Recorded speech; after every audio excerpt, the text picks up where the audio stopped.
नितिन रघुवंशी छात्र प्रतिनिधि के रूप में डॉक्टर हिमांशु जी का स्वागत करेंगे। नितिन रघुवंशी कर्मठ स्वयंसेवक तो है ही, लेकिन रिपब्लिक डे परेड में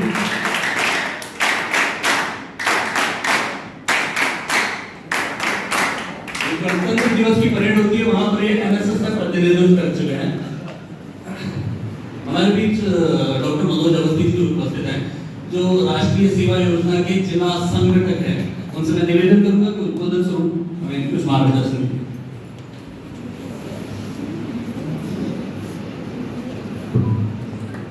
जय हिंद। जय हिंद। मंच पर विराजमान कार्यक्रम अधिकारी पांडे सर, मेरे छोटे भाई और नाटक विभाग के Dubey sir, Shikarwar sir, madam Archana, Abhijeet ji, Nitin और सभी प्यारे युवा साथी, राष्ट्रीय सेवा योजना के संदर्भ में यदि राजा मानसिंह संगीत विश्वविद्यालय की बात करें तो इसका वो रिकॉर्ड है कि जो आज तक पूरे मध्य प्रदेश में और जहां तक मेरी जानकारी है पूरे भारत में कोई तोड़ नहीं सका है। और वो रिकॉर्ड है गणतंत्र दिवस परेड में सहभागिता का। गणतंत्र दिवस परेड जो 26 जनवरी को दिल्ली में आयोजित होती है, उसमें जाने को तो पूरे देश से लगभग 200 लोग जाते हैं, लेकिन अगर मध्य प्रदेश की बात करें तो मध्य प्रदेश से 6 लोग जाते हैं, 6 कभी कभी 7। उन 6 लोगों में मध्य प्रदेश में जो परंपरागत विश्वविद्यालय हैं वो 7 हैं, और यदि प्राइवेट यूनिवर्सिटीज और राजा मानसिंह विश्वविद्यालय जैसे विश्वविद्यालय और भी मिला लिए जाए जो शासन के विश्वविद्यालय हैं, ग्वालियर में ही 4 या 5 ऐसे विश्वविद्यालय, कृषि विश्वविद्यालय, ITM यूनिवर्सिटी, MIT यूनिवर्सिटी, आपका LNIP यूनिवर्सिटी, तमाम ये सब मिला के तो 7-8 तो यही है। ये सारी यूनिवर्सिटी और पूरे मध्य प्रदेश की यूनिवर्सिटी, उन सब में मिलकर केवल 6 बच्चे, और उन 6 बच्चों में से पिछले 4 वर्षों में राजा मानसिंह विश्वविद्यालय का एक बच्चा जरूर रहा है। कितनी बड़ी उपलब्धि। लेकिन हम जो प्राप्त कर सकते हैं उसे हम प्राप्त नहीं कर पाते। एक रामायण में पंक्ति आती है कि सकल पदार्थ हैं जग माही, कर्महीन नर पावत नाही। और ऐसा नहीं कि हम कर्म नहीं कर रहे हैं, कर्म कर रहे हैं, दिशा क्या है हमारी? अगर दिशा सही नहीं है तो हम कैसा भी कर्म करते रहें, सफलता नहीं मिलने वाली। हम प्रयास करेंगे, असफल हो जाएंगे, फिर कहेंगे कुछ मिलता जुलता नहीं, छोड़ो इसको, कुछ नहीं मिला। मिलता है। कभी न गिरने वाले से गिरकर उठने वाला श्रेष्ठ होता है। लेकिन हम अगर एक बार गिरे और फिर बैठ गए तो फिर कुछ नहीं मिलने वाला। प्रयास लगातार करने पड़ते हैं, उस चींटी की तरह जो बार बार गिरती है, फिर उठती है, फिर चलती है, फिर गिरती है, फिर उठती है, फिर चलती है। एक योजना हमारे ध्यान में होनी चाहिए। और जैसा कि इसका नाम है राष्ट्रीय सेवा योजना, पहले तो हम राष्ट्र क्या है ये सोचें। देश ही सेवा योजना नहीं है। देश जो होते हैं वो भौगोलिक सीमा से बनते हैं, राजनीतिक सीमाओं से बनते हैं। राष्ट्र के लिए कोई राजनीतिक सीमा नहीं होती, उसमें सांस्कृतिक सीमाएं होती हैं। हम सिंधु घाटी सभ्यता से लेकर आज तक जिन व्यवस्थाओं को जी रहे हैं वो हमें राष्ट्र बनाते हैं, जिसको हम कल्चर कहते हैं। उस समय जो हम काम करते थे आज भी ये प्रकार के कर रहे हैं, जाने अनजाने कर रहे हैं। ये परंपराएं हैं, ये रूढ़ियां नहीं।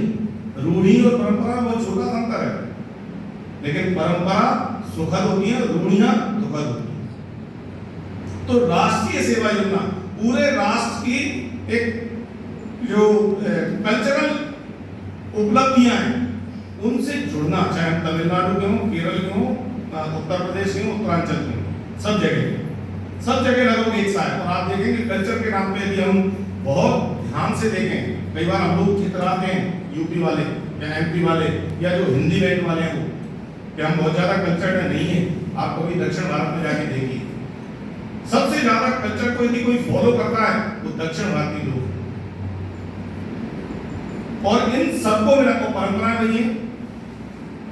हर साथ तो उसमें बोली और भाषा चेंज हो जाती है, स्वाभाविक है, उनमें भी होगा। खान पान, पर्यावरण, इन सबके हिसाब से सब चीजें बदलती रहती हैं। सर्दी, गर्मी, बरसात, इन सबको देख के अलग अलग तरीके के व्यवस्थाएं होती हैं, लेकिन सिस्टम वही है।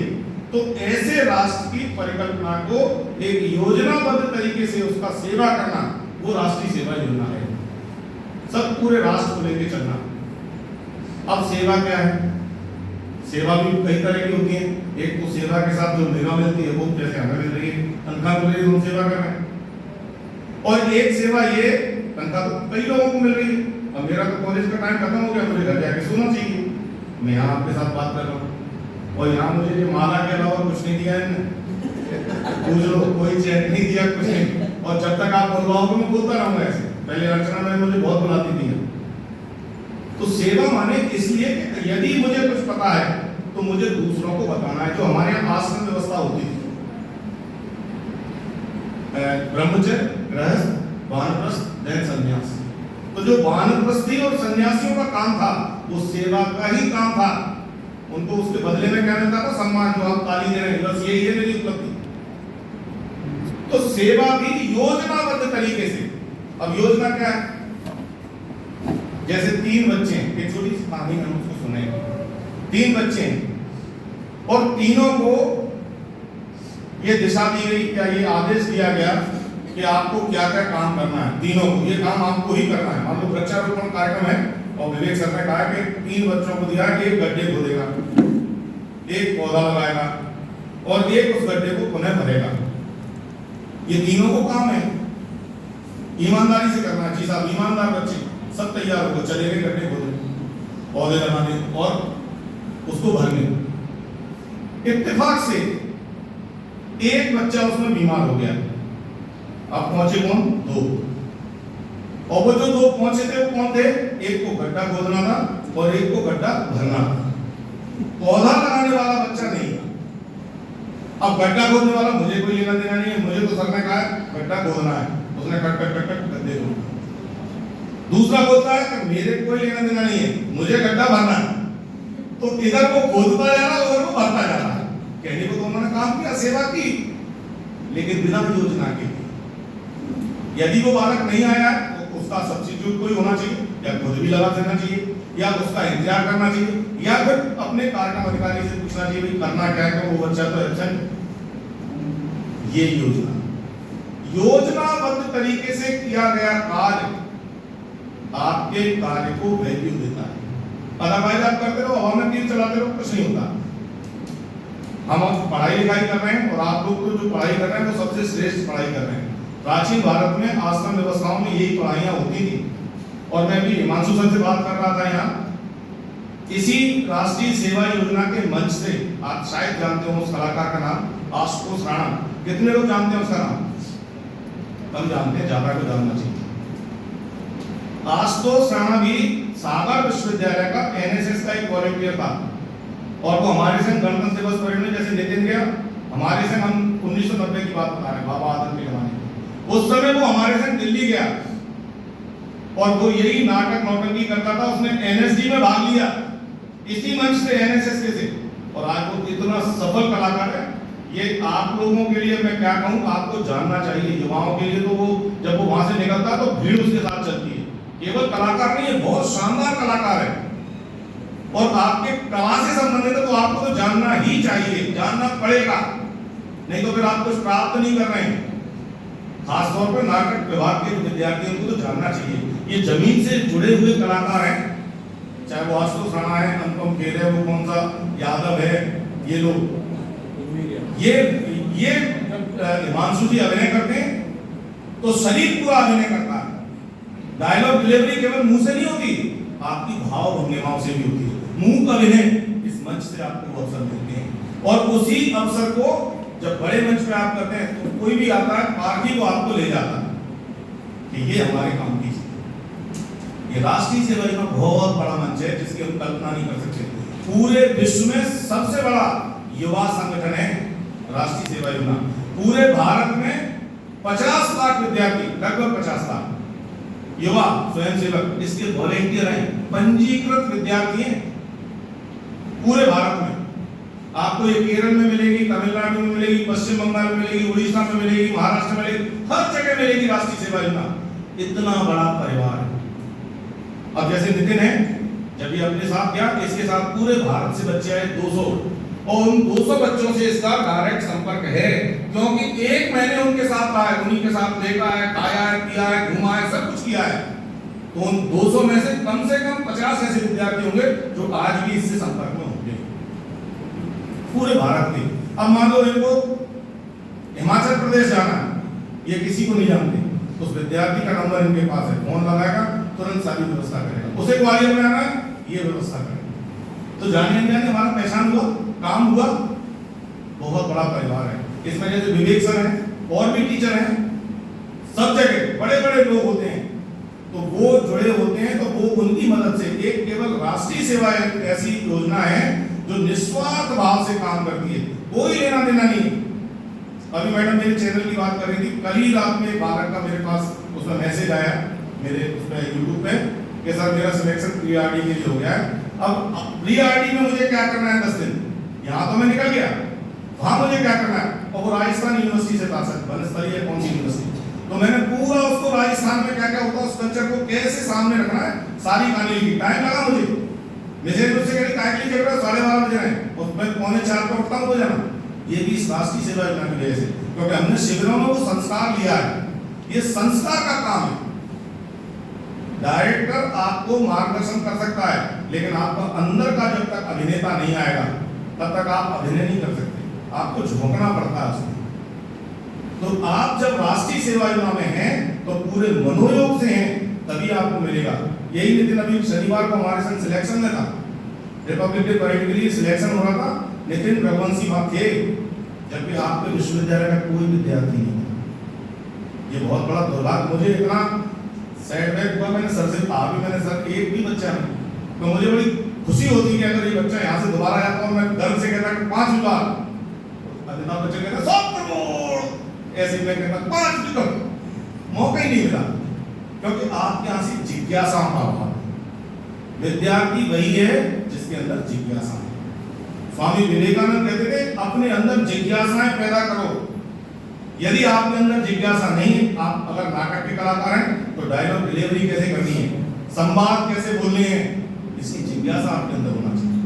अगर आप कलाकार हैं, फाइन आर्ट करते हैं, किस तरह से आपको अपनी कलम चलानी है, किस तरह ब्रश चलाना है, जिज्ञासा आपके अंदर होना चाहिए। यदि आप गायन क्षेत्र से हैं, वादन क्षेत्र से हैं, तो उसकी सुर ताल लय सब आपको आनी चाहिए। यदि जिज्ञासा नहीं है तो आप विद्यार्थी ही नहीं, आप समय काट रहे हैं। जिज्ञासा पहली आपकी शर्त है अच्छे विद्यार्थी में।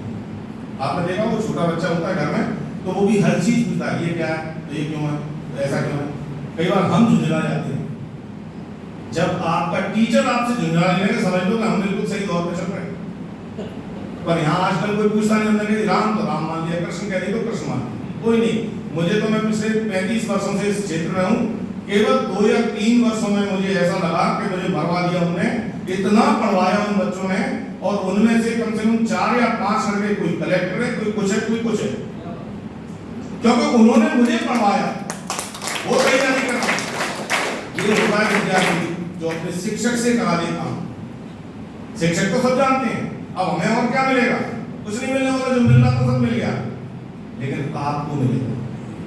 और आपको कब मिलेगा, जब आप जिज्ञासाएं आएंगे, जब आपकी जिज्ञासा आएंगी तो उसका समाधान हमारे पास आएगा। अभी आपके रजिस्ट्रार साहब भी मुझसे कह रहे थे, और हिमांशु भाई भी कह रहे थे, आप बहुत अच्छे आर्टिकल लिख रहे हैं भास्कर में, आजकल बहुत अच्छा आ रहा है। ऐसे नहीं लिख रहे, कोई नहीं लिखना चाहता, क्योंकि उस एक आर्टिकल को लिखने के लिए 15 दिन की मेहनत लगती है, और उसमें चलनी भी नहीं मिलती। और पत्रकार पीछे पड़ा, भाई साहब दो केस लगा, भाई साहब दो, तो अपने सारे उनको छोड़ना पड़ता है। गलत इसलिए नहीं लिख सकते कि मैं एक जगह शिक्षक हूँ और मैं इतिहास का विद्यार्थी हूँ, तो मैं गलत जानकारी दे नहीं सकता, क्योंकि इतिहास तथ्य और प्रमाण पहले मानता है, बिना तथ्य और प्रमाण के कोई बात नहीं होगी, ये इतिहास की पहली शर्त है। तो मैं गलत नहीं बोल सकता, एक बार तो सिकरवार साहब गलत बोल सकते हैं, तो ये दर्शक हैं, दर्शक कुछ भी कह सकता है, विवेक सर कह सकते हैं, तो उनका विषय इतिहास नहीं है, मैं नहीं कह सकता। नाटक में मैं कैसी भी डायलॉग डिलीवरी कर सकता हूं, चलेगा, मैं नाटक का विद्यार्थी नहीं हूं, लेकिन हिमांशु सर नहीं कर सकते। हम जिस फील्ड में हैं और समाज हमें उसी दृष्टि से देखता है, इनने कहा है तो सही कहा, और ये कब आया, जब हमने उसमें अपने को झोंका। और जो नहीं झोंक रहे तो बढ़िया 3 लाख रुपए तनख्वाह लेके घर में लेके, कोई नहीं पूछ रहा, पैसा तो दुनिया कमाती है। यश कब मिलेगा, लोग जानेंगे कब, अच्छे अच्छे विश्वविद्यालय के प्रोफेसर हैं, बड़ी बड़ी तनख्वाहें ले रहे हैं, कोई नहीं पूछ रहा, उनसे कोई नहीं कहता। नरेश साहब ने उनसे कहा कि तुमने बहुत अच्छा आर्टिकल लिखा, लिखोगे नहीं तो कहेगा कौन। और जो काम करता है वो गलती भी करता है, जो करेगी नहीं तो गलती क्या करेगा, और जो गलती करता है वो सीखता भी है। कभी न गिरने वाले से गिरकर उठने वाला श्रेष्ठ होता है, तो उसे एहसास होता है। गिरने से या ठोकर से हमें डरना नहीं है। राष्ट्रीय सेवा योजना का मंच हमें यही सिखाता है। अभिजीत भाई संचालन कर रहे थे और बहुत अच्छा लगा कि पहली बार मैं तो करीब 2-3 साल बाद यहाँ आया हूँ कि विद्यार्थी संचालन कर रहे हैं, सब काम कर रहे हैं। मैंने बताया नितिन का, ये वहाँ परेड का पूरा, जबकि राहुल सिंह जी आए थे और राजकुमार वर्मा आए थे जो यूथ ऑफिसर है भारत सरकार के, सिलेक्शन के लिए आए थे, लेकिन जैसे उन्होंने नितिन को देखा, नितिन ले जाओ इनको, रगड़ो इनको अच्छी तरीके। क्यों? विश्वास, क्योंकि इस व्यक्ति ने पाया है और कुछ होया है तब पाया, और जब इसने पाया है तो ये वहां से हमें दे सकता है लाके। ये विश्वास आपको कोई दुकानदार अपने अगर काउंटर पे बैठा रहा है पैसे के पे, तो विश्वास नहीं होगा तो कोई नहीं बैठाता, अपने बच्चे को नहीं बैठाता। विश्वास बहुत बड़ी चीज है, और विश्वास कब आएगा, जब आप पूरे लगन से कोई काम कर रहे हैं। जो भी काम कर रहे हैं, आप पढ़ रहे हैं तो पढ़ाई में भी आप पे लगन है, तो आपको वो पात्र मिलने वाला है जो भी आपका है, जो काम आपका है। तो विश्वास कब आएगा, जब हम मेहनत से पीछे नहीं बनेंगे। राष्ट्रीय सेवा योजना ये वो मंच है कि जो सब में विश्वास भी जागृत करता है, अपने बारे में एक विश्वास जागृत करता है, और आपको इतना ब्रिलियंट बना देगा ये, अगर इस मंच से आप जुड़े अपने ही विषय में। मैं अगर खुद की बात करूं, मैं बहुत औसत दर्जे का विद्यार्थी हूं, बहुत औसत दर्जे का, गलती से पास होता रहा क्योंकि पढ़ने का मेरा कोई इंटरेस्ट ही नहीं था।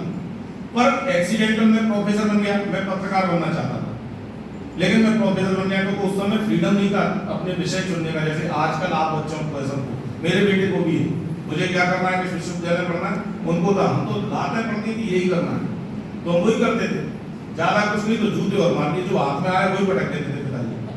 और पिताजी तो मारते ही थे, 2 बड़े भाई थे ये भी मारते, और अगर किसी से शिकायत कर दी तो वो भी ठोक देता था। तो ठोक-पिट के वैसे बन गए, लेकिन जो ठोक के बनता है वो मटका बन जाता, और जो ठोक रहा है वो नीचे से सपोर्ट भी कर रहा है। आपने कोई मटका निर्माण होते देखा हो तो ऊपर से तो चोट है, लेकिन वही व्यक्ति नीचे से आपको संभालता है, और जब चोट मारता है संभालता है तो आप कलाकार बनते हैं। मैं जब स्कूल लेवल पर था तो मैं भी नाटक करता था, हालांकि वैसा नाटककार नहीं हूँ, हिमांशु जी बहुत बड़े कलाकार हैं, लेकिन मैं जब स्कूल में पढ़ता था तो हमारे हरिराम गोरेजा सर एक फिजिक्स के टीचर थे, वो नाटक के डायरेक्टर थे। उन्होंने मुझे उसमें कोई मुख्य पात्र दे दिया था और मुझे कविता थोड़ा करने का शौक था, तो मैं एक जगह कविता पाठ चल रहा था तो मैं घुस गया उसमें, मच्छर चालीसा सुनाने लगा और तालियां बजने लगी तो मैं और जोश में आ गया, और जोश में आ गया तो और चिल्ला माइक नहीं होते थे, चिल्ला के गोरेजा सर ने देख लिया कि ये बोल रहा है। और उस दिन स्कूल की स्वर्ण जयंती प्रोग्राम हुआ था 2 दिन बाद, उसकी तैयारी चल रही थी। तो जब मैं विजेता हुआ, प्रथम पुरस्कार जीता, मैं खुश हो गया, अपने उस कप को लेके भाग गया और बड़े शान से उनके पैर छुए और मैं मुझे देख के भाग के दिया चाटा खींच के यहाँ, मैं चौंक गया, मैं तो जीता हूँ भाई, जो मार क्यों रहे हैं? इन्हें तो मुझे आशीर्वाद दे देते, कुछ नहीं बोलते तो मारते तो नहीं कम से कम। अब मैं शांत, क्योंकि तब बच्चे को पलट गए, ना तब मानव अधिकार थे, कुछ नहीं था, ना कोई पत्रकार थे, और अगर पिताजी को भी मालूम चल जाएगा कि पिट गया है तो वो और ठोक लेंगे, इसलिए पिताजी को भी मत बताओ, शांत बैठ जा रही हूँ। फिर मैं तुम्हें पूछा नहीं कि क्यों मारा मैंने, तेरी कहाँ हिम्मत है, नीची गर्दन करके बैठो। तो उन्होंने कहा देख, ये मैंने तुझे इसलिए मारा कि तू मेरे नाटक का, जो कि उसमें मंत्री आने वाले थे उस समय, जो भी थे मालूम नहीं कौन था, तो मैं 9th या 10th में पढ़ता था, तू मेरे नाटक का मुख्य कलाकार है, मेन पात्र है, और तू यहाँ गला फाड़ के चिल्ला रहा है। अगर तेरा गला बैठ गया तो मेरा तो नाटक बैठ जाएगा। अगर तुझे यही सब करना था तो नाटक में नहीं आना चाहिए था, रिहर्सल में। बहुत सारा समेटने की कोशिश मत करो। फिर उन्होंने कहा कि यदि उस्ताद ने आपको मारा है या डांटा है तो उसे उसका आशीर्वाद समझो। वो आपको डांट रहा है या मार रहा है तो ये समझ लो वो आपके बारे में चिंता कर रहा है, जो कुछ क्या लेना देना है। लेकिन आपका जो अपना है, जो आपका खास है, जो चाहता है कि आप मुझसे आगे जाएं, केवल वही आपको डांटेगा, मारेगा, टोकेगा। और वो कौन है? केवल 3 है संसार, माँ बाप के अलावा एक गुरु, जो हमेशा एक भाई भी नहीं, बहन भी नहीं। हालांकि वो निर्माण के सहयोगी होते हैं, इसमें कोई शक नहीं। मेरा निर्माण भी मेरे भाई बहनों के माध्यम से ही हुआ, लेकिन कंपटीशन जब आता है तो नहीं, मुझसे नीचे ही रहना चाहिए, ऊपर नहीं निकलना चाहिए। लेकिन केवल माँ बाप ये चाहते हैं कि मैं जाऊं वहां से ज्यादा ऊपर ही जाए। एक गुरु चाहता है कि मैं जाऊं वहां से ज्यादा ऊपर ही जाए, क्योंकि ये 2 ही 3 लोग जो हैं ये गर्व अनुभव करते हैं कि देखो हमारा ऐसा नहीं, बस यही मिलता है हमको और कुछ नहीं मिलता। तनख्वाह आपको मिलेगी, सम्मान आपको मिलेगा, माला जो भी कुछ है वो आपको मिलने वाला है, लेकिन उनको गर्व होता है कि देखो हमारा ये बालक यहाँ पहुंचा। तो जो आपको डांट रहा है, टोक रहा है, रामायण में भी ये निंदक नियरे राखी आनंद को भी चला है। तो निंदा करने वाला जो है वो हमेशा आपका विरोधी नहीं है। कई बार बच्चे उसका अर्थ का अनर्थ कर देते हैं, परीक्षा में पूछते हैं ना आलोचनात्मक व्याख्या के लिए, तो वो समझते हैं बुराई करनी, आलोचना बुराई नहीं करनी है, उसकी कंप्लीट कहानी करनी है, क्रीम निकालनी है उसमें। तो हम उसके भाव को नहीं समझ पाते। राष्ट्रीय सेवा योजना जो है वो इन भावों को जानने का एक प्रयोगशाला है। हर चीज में आपको मंच तो मिलता है, इसके माध्यम से आपको इतने अवसर मिलते हैं जिनकी आपने शायद कल्पना नहीं की। अभी मैं नितिन से भी कह रहा था, आपके यहाँ पहले एक शुभम बिष्ट जो थे वो गए थे, उन्होंने इस बार शायद अप्लाई किया स्टेट अवार्ड के लिए। इसमें 2 प्रकार के अवार्ड होते हैं, एक स्टेट अवार्ड और एक नेशनल अवार्ड। जो स्टेट अवार्ड है पूरे मध्य प्रदेश में 15 स्वयं सेवकों को स्टेट अवार्ड मिलता है प्रति वर्ष, जिसमें 21,000 रुपए की राशि, शॉल, श्रीफल, स्मृति चिन्ह, और इससे भी बड़ी बात मध्य प्रदेश के राज्यपाल, मुख्यमंत्री और उच्च शिक्षा मंत्री के सामने वो आपको भोपाल में, यानी जो अपनी राजधानी है प्रदेश की, वहां आपको दिया जाता है, सबके सामने गा बजा के, पूरी मीडिया होगी, सब होगी, और आपका वैसे ही स्तुति गान होगा जैसे बड़े बड़े पद्मश्री पद्म भूषण होते हैं। इन्होंने ये किया, इन्होंने इतने गड्ढे का निर्माण किया, इन्होंने ब्लड डोनेशन किया, इन्होंने ये किया, ये किया, ये किया। मध्य प्रदेश शासन उच्च शिक्षा विभाग इनको सम्मानित करता है। ऐसे कहानी है, यह आपको अवसर मिलता है। एक नेशनल अवार्ड है इसमें, जो राष्ट्रपति भवन में, वही अशोका हॉल जिसमें पद्मश्री, पद्म भूषण और भारत रत्न दिए जाते हैं, अर्जुन खेल पुरस्कार दिए जाते हैं, उसी में आपके माँ बाप के सामने, यहाँ माँ बाप को मौका नहीं मिलता, वो अपने पीछे से जा सकते हैं, किराया नहीं मिलेगा, वहां भारत सरकार देती है उनको किराया, आपके माँ बाप के सामने। और आपके जैसे विश्वविद्यालय का कोई व्यक्ति तो यहाँ आपके हो सकता है पांडे जी को संग में मौका मिले, और वहां उन शिक्षक और माँ बाप के सामने आपका उसी तरह स्तुति गान होता है, और लास्ट में राष्ट्रपति के हाथ में आपको पुरस्कार दिया जाता है। पूरे भारत में केवल 30 बच्चे ऐसे हैं जिनको ये राष्ट्रपति पुरस्कार मिलता है, राष्ट्रीय सेवा योजना का नेशनल अवार्ड। इसमें 1 लाख रुपए की राशि होती है, सॉल स्लीपर और वो सारी चीजें तो एडिशनल है ही, और दिल्ली भ्रमण को सब। अभी नितिन जैसे, मैं बार बार नितिन क्यों कह रहा हूँ, मैं इसलिए कह रहा हूँ कि आप में से कोई नितिन निकले, आप में से बच्ची थी वो मिश्रा, क्या नाम है, नाम भूल, अपूर्वा मिश्रा, आप में से भी निकले, आप में से भी कोई शुभम मिश्र निकले।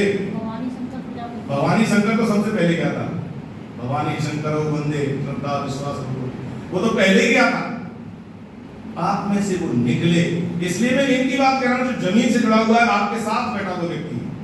जब ये दिल्ली में 1 महीने रहा तो ये प्रधानमंत्री के साथ इसने चाय पी होगी, राष्ट्रपति के साथ इन्होंने नाश्ता किया होगा, किसी कैबिनेट मिनिस्टर के यहाँ भोजन किया होगा, कई जगह घूमने गए होंगे, ये अवसर मिलता है आपको। और यही जो अवसर है, ये जो प्लेटफॉर्म है एनएसएस का, इसीलिए इसका जो ध्येय वाक्य समाज सेवा के माध्यम से व्यक्तित्व का विकास। व्यक्तित्व का यदि विकास नहीं हुआ तो आप कुछ प्राप्त नहीं कर पाएंगे, आप कितनी भी डिग्रियां ले लें। हिमांशु सर यहाँ बैठे हुए, मैं थोड़ा सा इनकी पारिवारिक पृष्ठभूमि नहीं जानता हूँ, इनके बड़े भाई मेरे साथ भी रहे, अब वो गवर्नमेंट कॉलेज एमएलबी कॉलेज में प्रोफेसर हैं इंग्लिश लिटरेचर के। मैं अच्छी तरह से जानता हूँ कि उनके चाचा जी के बच्चे हैं, ये कहाँ से निकल के आए, छोटा सा भांडे, बहुत मैंने देखा है इनका गाँव, बहुत छोटा, यानी सुविधाओं का अभाव, लेकिन मन में लालसा, जिज्ञासा, मुझे कुछ करना है।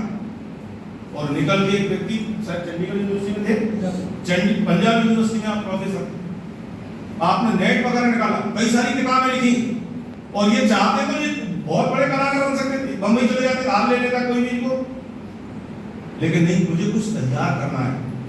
बहुत बिरले लोग होते हैं जो समाज के लिए सोचते हैं। बाबा साहब अम्बेडकर को हम सब जानते हैं, वे क्या नहीं थे, ये भी चाहते नौकरी करके मजे करते, विदेश में थे, भारत में भी बड़े पद पे थे, नहीं, समाज को खड़ा करना है। और जब व्यक्ति समाज को खड़ा करने का बीड़ा उठा लेता तो बहुत बड़ा काम करता है।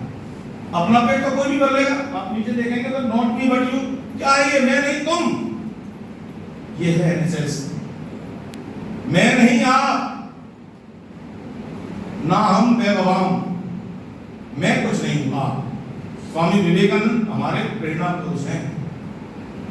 जितने भी महापुरुष आप देखोगे सबने समाज के लिए कुछ किया, चाहे स्वामी जी हो, चाहे अम्बेडकर जी हो, चाहे गांधी जी हो, ये सबने कुछ ना कुछ किया।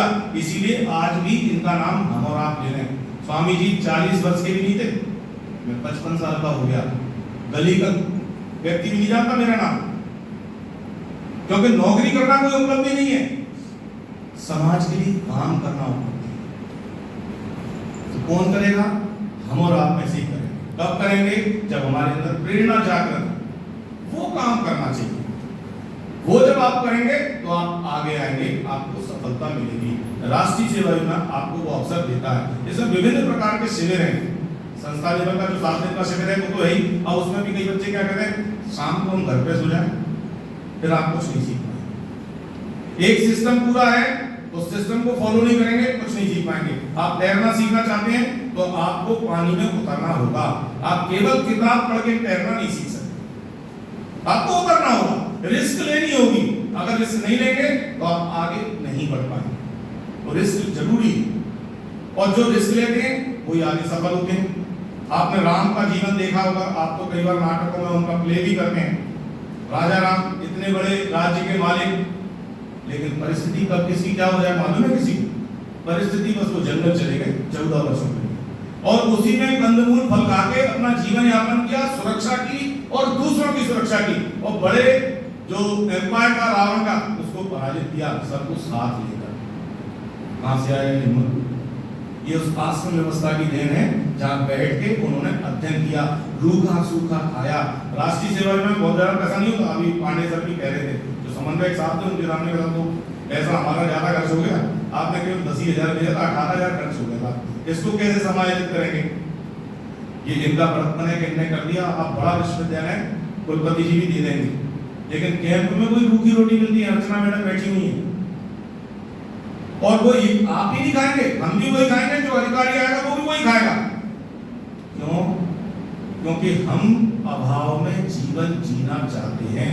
आप में से जो कलाकार हैं, स्टेज के कलाकार हैं, आपका लक्ष्य मुंबई होगा निश्चित रूप से, और आप पुराने के जो अब जंग है, चाहे वो अनुपम खेर वगैरह हैं, इनकी लाइफ के बारे में देखिए आप। कोई कहीं चौल में रुका है, कोई